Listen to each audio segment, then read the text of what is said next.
আজ যে আমি পরীক্ষা দিতাম গেছি, তো পরীক্ষার হলে ঢুকানোর আগে আমি নিজেরই নিজে প্রশ্ন করতাম আছি, আসলে আমি পরীক্ষার হলে ঢুকতাম আছি কিলে আমি লেখমু কিতা।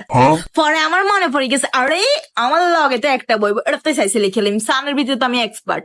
হলে ঢুকি যেন লগের গাড়ি দেখছি সেরা সুরুত বালাস, তার মানে হাইরব।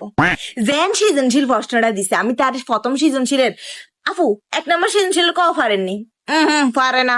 2 নম্বর সৃজনশীলের কও পারেননি, পারে না।